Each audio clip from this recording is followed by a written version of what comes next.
एक साधु महाराज जी जंगल की ओर जा रहे थे, तभी उनकी नजर पड़ी कि कुछ लोग आदमी को पीट रहे हैं। तभी साधु महाराज उनके पास आए और कहने लगे कि तुम इसे क्यों पीट रहे हो। उन्होंने कहा कि इसने चोरी की है, इसलिए हम इसे पीट रहे हैं, यह एक चोर है। साधु महाराज जी ने उन सभी लोगों से कहा कि आपने इसकी बहुत पिटाई कर दी है, अब आप यहाँ से जाए। साधु महाराज जी चोर को अपने साथ ले गए और उससे बातें करने लगे। साधु महाराज जी ने उससे पूछा कि तुम ऐसा काम क्यों करते हो जिसके कारण सभी को दुख पहुँचता है और उसकी प्रति किए गए सारे काम का भुगतान भी तुम्हें खुद भोगना पड़ता है। चोर ने कहा कि मैं चोरी इसलिए करता हूँ क्योंकि मुझे और कोई काम आता नहीं है। साधु महाराज जी ने उसकी बात सुनी और कहा कि तुम गलत कह रहे हो, हर इंसान काम को सीख सकता है और आगे बढ़ सकता है, इसका मतलब यह है कि तुम कोई काम करना नहीं चाहते हो। साधु महाराज जी से चोर की कोई भी बात नहीं छुपाई थी। चोर अपने काम पर शर्मिंदा था, लेकिन वह इस काम को छोड़ना नहीं चाहता था। साधु महाराज जी ने कहा कि हमें अपने जीवन में वही काम करने चाहिए जिनके करने से सुख प्राप्त होता है, हमें ऐसा कोई भी काम नहीं करना चाहिए जिससे किसी को दुख पहुंचता हो। अब तुम ही बताओ कि तुम कौन सा काम कर रहे हो। तुम दूसरों को हमेशा दुख दे रहे हो, उनके यहाँ पर चोरी करते हो जिससे उन्हें नुकसान होता है और वह दुखी होते हैं। तुम ऐसा काम क्यों करते हो जिससे सभी को दुख पहुंचता है। वह चोर महाराज जी की बात सुन रहा था, वह सोच रहा था कि वह सब सही कह रहे हैं। अब साधु महाराज जी ने कहा कि अगर तुम्हारे घर पर कोई चोरी करता है तो तुम्हें कैसा महसूस होगा। इस पर चोर ने कहा कि अगर मेरे घर पर कोई चोरी करता है तो इससे मुझे बहुत दुख होगा। फिर साधु महाराज जी ने इससे समझाया, तुम भी वही काम कर रहे हो इसलिए सभी को दुख पहुंचता।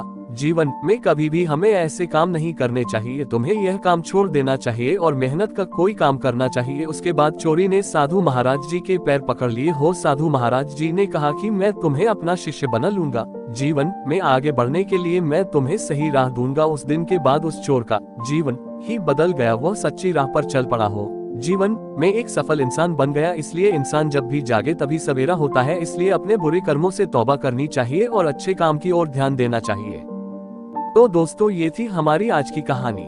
आशा करते हैं आपको पसंद आई होगी। इसी तरह चैनल पर बने रहिए, हम आपके लिए अच्छी अच्छी कहानियां लाते रहेंगे।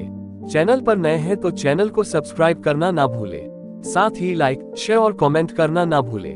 घंटे को ऑल पर सेट कर ले जिससे हमारी वीडियो आपको तुरंत मिल सके। मिलते हैं नई कहानी के साथ, तब तक के लिए धन्यवाद।